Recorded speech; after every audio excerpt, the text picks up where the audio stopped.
sa bawat Pilipino at magbibigay ng tamang impormasyon para sa tahimik at maayos na Pilipinas. Police News Network, alagad ng batas, tagapagtaguyod ng balitang pulis, sandigan ng mamamayan, patnubay ng katotohanan. Kampo Krame, maghahatid ng pinakahuling kaganapan at nagbabagang balita. Ito ang PNN Police News Network. At ngayon, ang inyong mga tagapagbalita. Magandang araw, bagong Pilipinas. Ako ang inyong alagad ng batas, tagataguyod ng balitang pulis, Patrolman Julius Sam Acad. Maghahatid sa inyo ng tamang balita, kwento ng pulis at serbisyo para sa mamamayan, at ito ang PNP News Online, ang pangunahing balita ng Police News Network. Alagad ng batas, tagataguyod ng balitang pulis.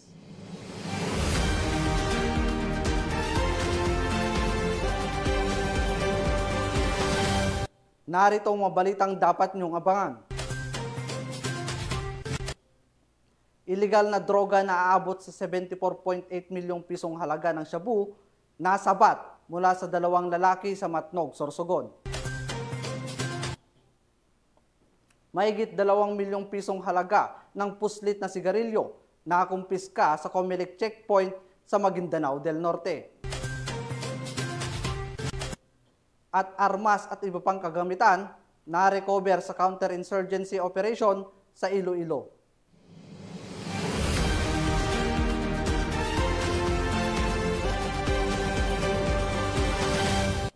Narito ang mga balitang hatid ng ating PNN correspondents mula sa iba't ibang panig ng bansa.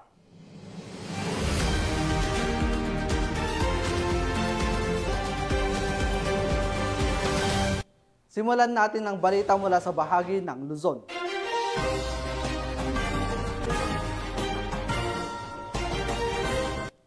Umabot sa tinatayang 74.8 milyong halaga ng hininalang shabu ang nasabat ng mga otoridad sa kinasang operasyon laban sa 2 lalaki sa bayan ng Matnog, Sorsogon. Tinitiyak ng mga otoridad na tuloy-tuloy ang kanilang kampanya kontra iligal na droga upang mapigilan ang pagpasok ng malalaking bulto ng ipinagbabawal na gamot sa bansa. Nakatutok dyan si Patrolwoman Vanessa Sol. At ng mga otoridad ang 11 kilo ng pinaghihinalaang iligal na droga at mga parapernalya na may katumbas na halagang aabot sa tinatayang mahigit 74 na milyong piso sa Matnog Port na sakop ng Barangay Caloocan, Matnog, Sorsogon. Arestado ang isang 19 anyos na lalaki na taga Pualas, Lanao del Sur at isa pang 34 anyos na lalaki na taga San Miguel, Manila. Ayon sa ulat, nagsimula ang operasyon ng ipagbigay alam ng PIDEA Matnog sa Coast Guard Substation Matnog ang tungkol sa isang sasakyang posible nagdadala ng mga pinaghihinala ang iligal na droga. Matapos matanggap ang impormasyon, agad namang tumugon ang mga tauhan ng Coast Guard Matnog kasama ang PIDEA, PNP Maritime Group at iba pang ahensya ng pamahalaan upang magsagawa ng beripikasyon. Sa isinagawang inspeksyon, positibong tinunto ng mga K9 dogs ang kontrabando na nakatago sa loob ng isang puting Toyota Hilux. Samantala, patuloy ang mas malalim na investigasyon na isinasagawa ngayon ng mga otoridad upang matukoy ang lawak ng operasyon at mapanagot ang mga sangkot sa iligal na kalakalan. Haharap ang mga ito sa kasong paglabag sa Republic Act 9165 o ang Comprehensive Dangerous Drugs Act of 2002. Mula dito sa Legazpi City, Albay, ako ang inyong PNN correspondent, Patrolwoman Vanessa Sol, alagad ng batas, tagataguyod ng balitang pulis. Maraming salamat, Patrolwoman Sol. Arestado ang tinuring na high-value individual matapos makumpiskahan ng aabot sa mahigit 1 milyong pisong halaga ng hininalang shabu sa kinasang bypass operation ng Pampanga Police. Nakipalitan dyan si Patrolwoman Lixen Reyes sa Weran. Matagumpay na naaresto ng Pampanga Police Provincial Office sa pamumuno ni Police Colonel Eugene M. Marcelo, Provincial Director, ang isang high-value individual sa isinagawang buy-bust operation sa Mabalacat City na nagresulta sa pagkakakumpiska ng tinatayang 1.39 milyong halaga ng shabu. Ayon kay Police Colonel Marcelo, nagsagawa ng operasyon ng Station Drug Enforcement Unit ng Mabalacat City Police sa Barangay Dapdap na nagresulta sa pagkakaaresto kay alias Dong, 55 anyos, kasal at isang construction worker. Nakumpiska mula sa kanya ang humigit kumulang 205 gramo ng hinihinalang shabu. Dinala ang sospek at mga nakumpiskang ebidensya sa Mabalacat City Police Station para sa tamang disposisyon at pagsasampa ng kasong paglabag sa Republic Act 9165 o Comprehensive Dangerous Drugs Act of 2002. Patuloy na nagpapatunay ang Pampanga PNP sa kanilang matatag na paninindigan para sa isang ligtas at drug-free na lalawigan. Mula dito sa Police Regional Office 3, ako ang inyong PNN correspondent, Patrolwoman Lixen Reyes A. Saweran, alagad ng batas, tagataguyod ng Balitang Pulis. Maraming salamat Patrolwoman Saweran. Nasa kote ng mga tauhan ng Manila Police District ang umano'y mastermind sa pamamaril at pagpatay sa isang babae sa Santa Cruz, Maynila matapos ang sinagawang follow-up operation. Alamin ang buong detalye ng report mula kay Patrolwoman Ivy Corporal.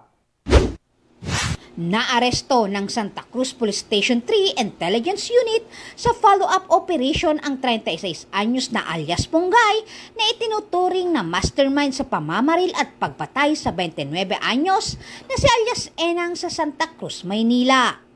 Ayon sa investigasyon ng Santa Cruz Police, kinuha ni Punggay ang isang gun for hire upang itumba ang biktima na dati umanong asset ng pulisya. Pinaniniwala ang may kinalaman sa ilegal na droga ang motibo sa krimen. Tukoy na rin ng pulisya ang gunman at iba pang kasabwat na kasalukuyang tinutugis. Kasong murder ang kinakaharap ngayon ng suspect na nakakulong sa MPD Homicide Section. Mula dito sa Camp Bagong Diwa, Bikutan, Taguig City, ako po ang inyong PNN correspondent, Patrolwoman Ivy Corporal, alagad ng batas, tagataguyod ng Balitang Pulis. Maraming salamat Patrolwoman Corporal. Isang most wanted person ang nasawi matapos ang naganap na engkwentro sa pagitan ng mga otoridad at suspect sa bayan ng Siraya, Quezon. Ang insidente ay bahagi ng mas pinaigting na operasyon ng kapulisan laban sa mga personalidad na may kinakaharap na kasong kriminal. Patrolwoman Priscel May Urbano sa report. Tinaguriang most wanted person sa lalawigan ng Quezon matapos ang isinagawang operasyon ng pulisya sa Barangay Santo Cristo, Sariaya, Quezon. Kinilala ang suspect na si alias Pitbull, residente sa bayan ng Candelaria, Quezon na may kasong murder. Ayon sa ulat ng Quezon Police Provincial Office, dakong 1:45 ng madaling araw nang isagawa ang operasyon ng mga operatiba. Sa halip na sumuko ang suspect, di umano'y nanlaban ito at nagpaputok ng baril sa mga pulis. Napilitan ng mga otoridad na gumanti ng putok dahilan ng agarang pagkamatay ng suspect. Bukod kay Pitbull, dalawa pang individual ang naabutan sa lugar. Isa sa kanila ay kinilalang si alias James, nahuli ng walang nasaktan at nasamsam ang isang short firearms. Samantala, pinaghahanap pa rin si alias Jerome na tumakas sa lugar ng insidente. Samantala, ang nahuling suspect ay nasa pangangalaga na ng Candelaria Municipal Police Station habang inihanda kasong paglabag sa Republic Act 10591 o Comprehensive Firearms and Ammunition Regulation Act. Mula dito sa PRO Calabarzon, ako ang inyong Police News Network correspondent, Patrolwoman Priscel May T. Urbano, alagad ng batas, tagataguyod ng Balitang Pulis. Maraming salamat Patrolwoman Urbano.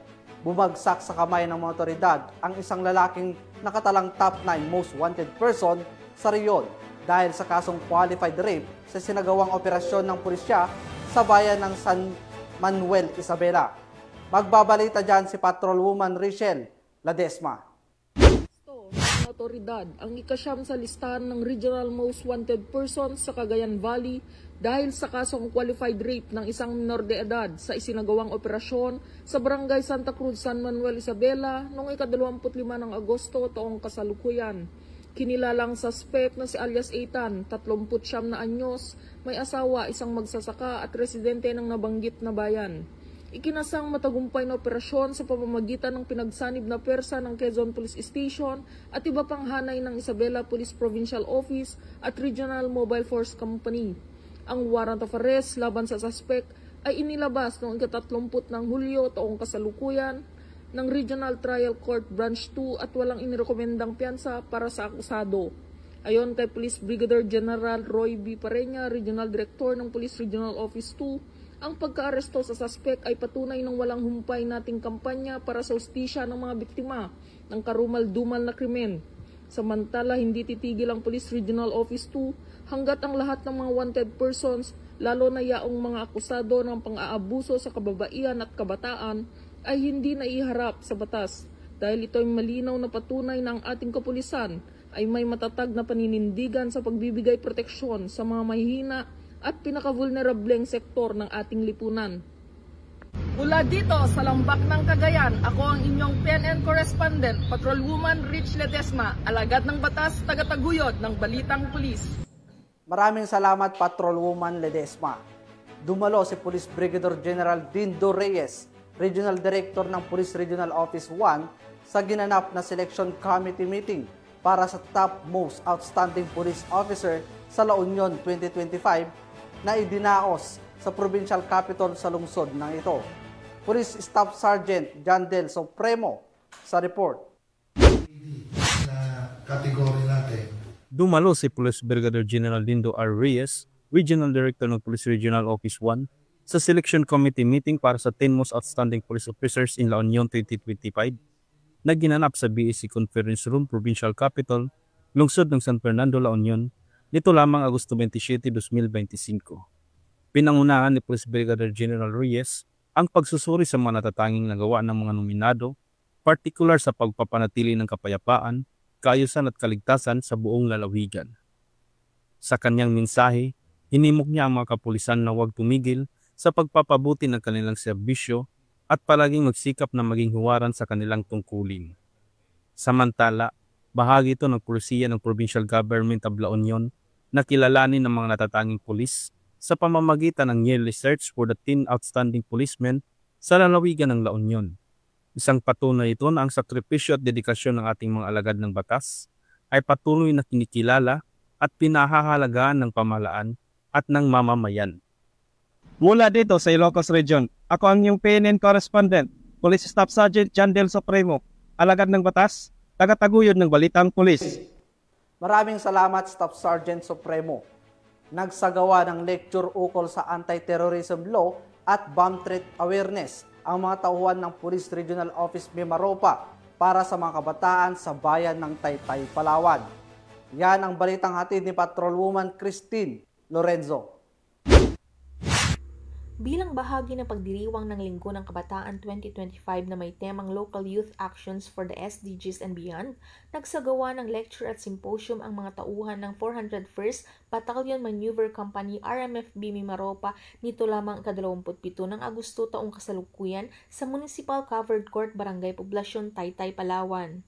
Pinangunahan ni Police Corporal Christopher Joy R. Reyes, Team Leader, sa ilalim ng superbisyon ni Police Major Etelmar M. Suetos, Company Commander ang pagtuturo hinggil sa Republic Act 11479 o Anti-Terrorism Law of 2020 at Bomb Threat Awareness. Layunin ng aktibidad na mapalawak ang kaalaman ng kabataan tungkol sa terorismo, ang epekto nito sa lipunan at ang kanilang mahalagang papel sa pagpapanatili ng kapayapaan at seguridad. Hinihikayat din ang mga kabataan na maging aktibong katuwang ng pamahalaan sa pagpigil at paglaban sa anumang banta ng karahasan. Sa pamamagitan ng mga ganitong gawain, ipinapakita ng kapulisan ang kanilang malasakit sa kabataan at pagbibigay diin sa kahalagahan ng edukasyon bilang susi sa ligtas at mapayapang pamayanan.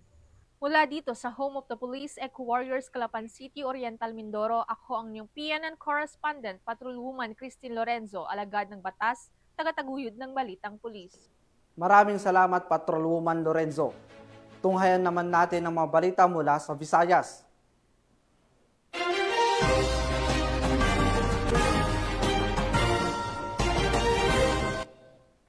Na-recover ang iba't ibang uri ng armas at kagamitan ng mga tauhan ng PNP Special Action Force, katuwang ang Philippine Army sa isinagawang counterinsurgency operation sa bayan ng Haniway, Iloilo.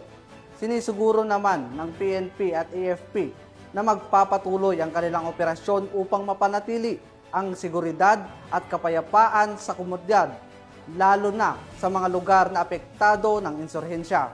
Police Corporal Marcelino Termenes sa balita. Gawa ng counterinsurgency operation ang 62nd Special Action Company, 6th Special Action Battalion at 153rd Special Action Company Force Support Battalion ng PNP SAF, katuwang ang iba pang unit ng PNP at Philippine Army na nagresulta sa pagka-recover ng imbakan ng armas sa pagitan ng Barangay Panuran at Monte Magapa, bayan ng Haniway, Iloilo. Batay sa impormasyong ibinahagi ng isang action agent. Nadiskubre sa operasyon ang isang baril, ilang bala, mga pampasabog at mga subversibong paraphernalia. Kasalukuyang nasa kustodiya ng 62nd Special Action Company, 6th Special Action Battalion ng PNP SAF ang mga nakumpiskang kagamitan para sa dokumentasyon at wastong disposisyon. At mula dito sa headquarters sa Fort Santo Domingo, Santa Rosa City, Laguna, ang tahanan ng inyong tagaligtas.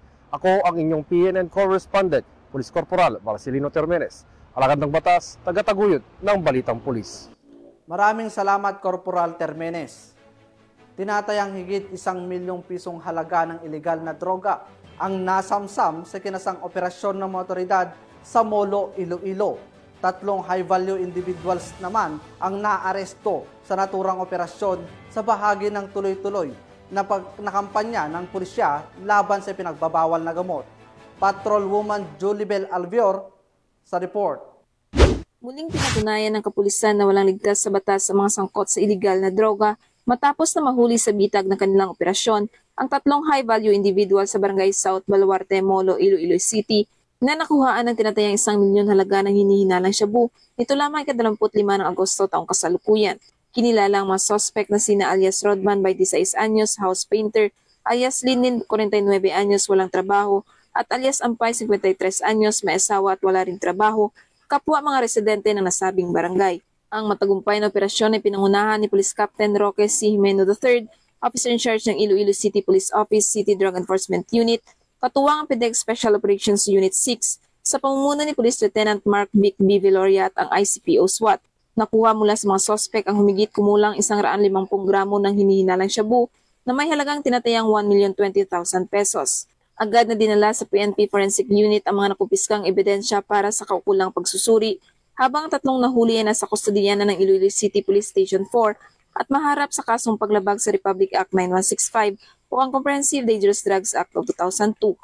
Muling pinatunayan ng Iloilo PNP na walang makakatakas sa kanilang matinding kampanya kontra iligal na droga at kriminalidad tungo sa mas ligtas at maayos na bagong Pilipinas. Mula dito sa Police Regional Office 6, ako ang inyong Police News Network Correspondent, Patrolwoman Julibel Alvior, alagad ng batas, tagataguyod ng Balitang Pulis. Maraming salamat, Patrolwoman Alvior. Hindi na nakapalagpa ang isang street-level individual matapos itong maaresto sa kinasang bypass operation ng PNP sa Lapu-Lapu City. Yan ang tinutukan ni Patrolwoman Flora May Asares. Tagumpay na aresto ang isang street-level individual matapos itong mahulihan ng 34,000 pisong halaga ng hinihinalang shabu sa inilunsad na bypass operation sa Zone 2 Barangay Buaya, Lapu-Lapu City, Cebu nitong ika-27 ng Agosto ng taong kasalukuyan. Kinilala ni Police Colonel Dayan V. Agustin, City Director ng Lapu-Lapu City Police Office, ang suspect na si alias Lando, 55 anyos, na residente na nabanggit na lugar. Siya ay kabilang sa listahan ng street-level individuals ng mga otoridad. Dakong alas 12:35 ng hating gabi nang magsagawa ng bypass operation ang operatiba ng City Drug Enforcement Unit at City Intelligence Unit na kung saan naaresto ang nasabing suspect. Nasabat sa naturang operasyon ang 4 na pakete ng hinihinalang shabu na aabot sa 5 gramo at may standard drug price na 34,000 pesos, isang pouch at buy-bust money. Mahaharap ang suspect sa kasong paglabag sa Section 5 at 11, Article 2 ng RA 9165 o Comprehensive Dangerous Drugs Act of 2002. Inihikayat ko ang mga kapwa ko Pilipino na huwag gumamit ng pinagbabawal na gamot sapagkat sa bisyo na ito ay walang magandang maitutulot sa ating buhay. Mga kababayan, huwag tayo magpapadala sa tukso dahil walang magandang maitutulot ito sa atin. Masisira lang ang inyong buhay at ang inyong pamilya ang dahil sa bawal na gamot. Sa paggamit at sa pagbenta ng bawal na gamot ay pwede kang makulong at yun ang magiging katapusan ng inyong mga pangarap at paglayo ng mga tao. City. Tinutukan niya ni Patrolwoman Maria Elena Singian. Ng mga autoridad ang isang street-level individual sa ikinasang bypass operation sa Barangay 51 Esperas Avenue, Magallanes, Tacloban City. Bandang 1:24 ng madaling araw ng ikasang operasyon ng mga tauhan ng Tacloban City Police Station 2 sa koordinasyon sa Philippine Drug Enforcement Agency 8. Nakumpiska sa suspek ang 10 pakete ng hinihinalang shabu na may tinatayang timbang na 9 na gramo na nagkakahalaga ng 61,200 pesos, isang genuine 500 peso bill na ginamit bilang bypass money at isang coin purse. Mahaharap ang suspek sa kasong paglabag sa Section 5 at 11 Article 2 ng RA 9165 o Comprehensive Dangerous Drugs Act of 2002. Ang matagumpay na operasyon ay bunga ng pagpapaigting ng Tacloban City PNP, katuwang ang iba pang ahensya ng gobyerno sa kampanya laban sa ilegal na droga upang matiyak ang kaayusan at kapayapaan sa nasasakupan. Dahil sa bagong Pilipinas, ang gusto ng pulis, ligtas ka. Mula dito sa Eastern Visayas, ako ang inyong PNN correspondent, Patrolwoman Maria Elena Singian, alagad ng batas, tagataguyod ng balitang pulis. Maraming salamat, Patrolwoman Singian. Narito naman ang mga balita mula sa bahagi ng Mindanao.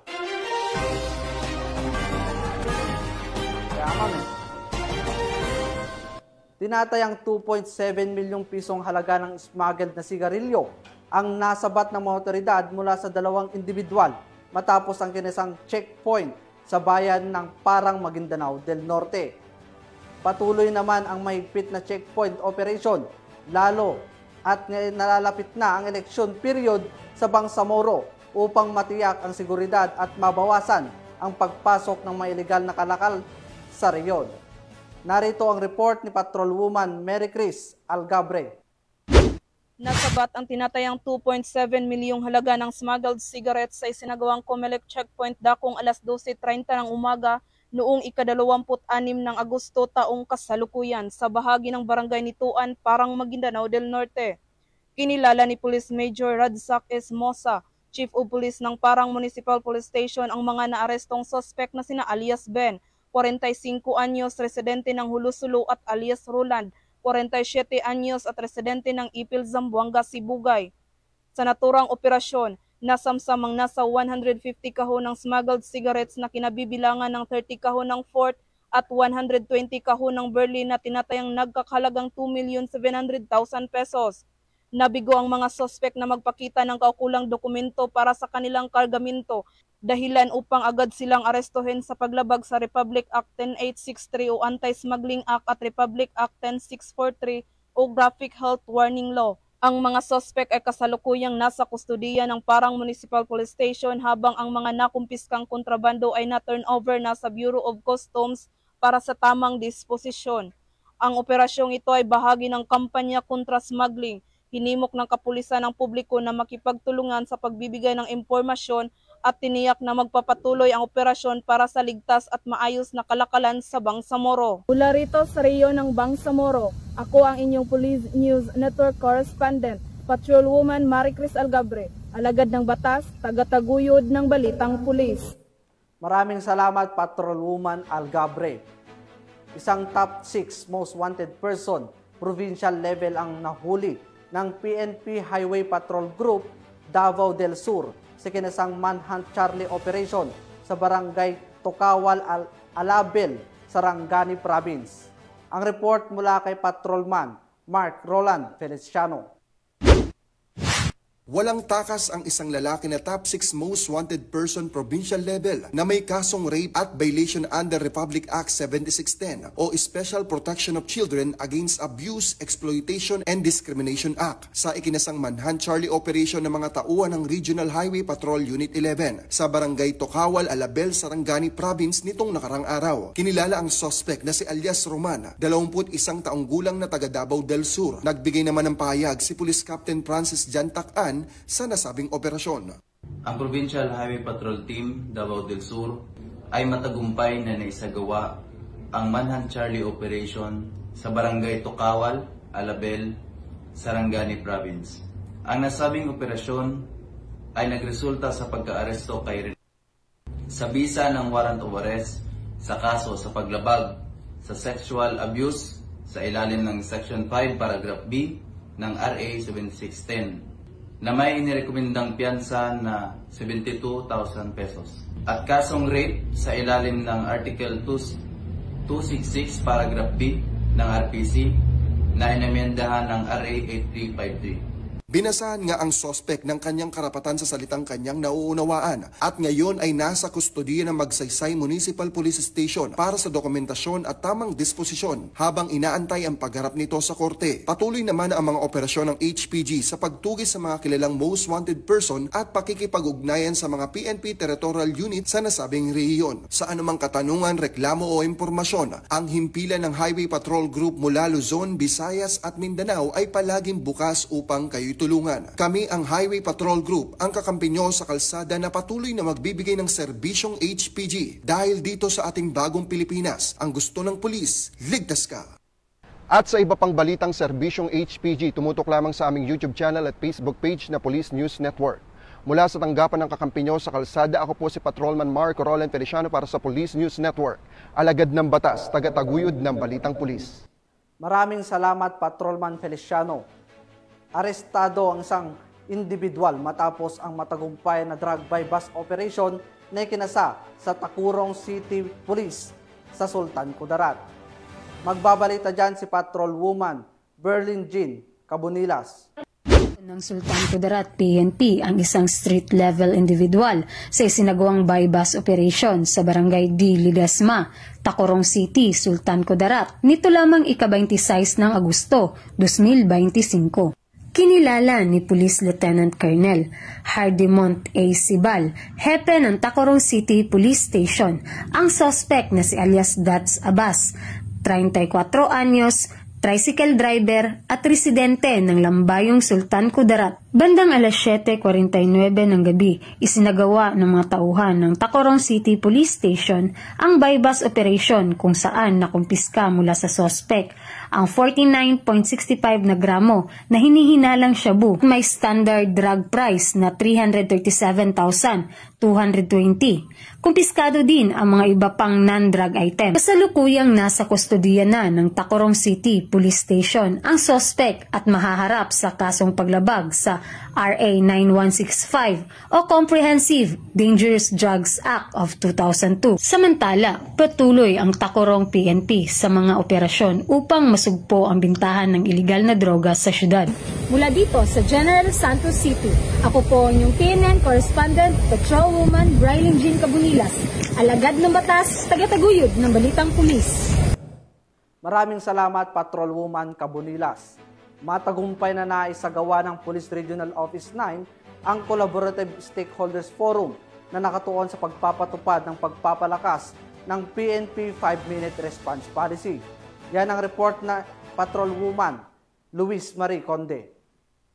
Na naisagawa ang Collaborative Stakeholders Forum kaugnay sa PNP Quick Response Strategy na ginanap sa Multipurpose Hall ng Camp Colonel Romeo A. Abendan, Mercedes, Zamboanga City. Nito lamang ika-27 ng Agosto taong kasalukuyan. Pinangunahan ni Police Brigadier General Eleazar P. Mata, Regional Director Region 9, ang pagpirma sa Pledge of Commitment and Support Collaborative Stakeholders Forum. Dinaluhan din ito ng iba't ibang opisyal ng gobyerno at mga stakeholder na sumusuporta sa mabilis na pagresponde sa mga krimen upang mas maging ligtas at tahimik ang komunidad. Layunin ng nasabing aktibidad na maglatag ng mga konkretong hakbang tungo sa pagpapanatili ng kapayapaan, kaayusan at kaunlaran sa iba't ibang panig ng bansa. Mula dito sa Zamboanga Peninsula, ako ang inyong PNN Correspondent, Patrolwoman Luis Marie Conde, alagad ng batas, tagataguyod ng balitang pulis.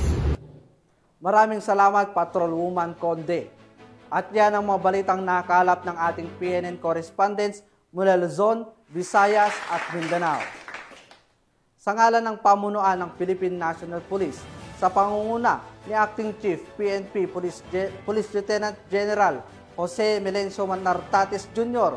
at sa pamumuno ni President Ferdinand Bongbong Marcos Jr., kami ay maglilingkod sa bawat Pilipino at magbibigay ng tama at balansing balita. Dahil dito, sa bagong Pilipinas, ang gusto ng pulis, ligtas ka. Mula rito sa tanggapan ng tagapag-ugnay ng Pambansang Pulisya, ako ang inyong alagad ng batas, tagataguyod ng Balitang Pulis, Patrolman Julius Samakad, at maghahatid sa inyo ng tamang balita, kwento ng pulis at serbisyo para sa mamamayan, at ito ang PNP News Online, ang pangunahing balita ng Police News Network.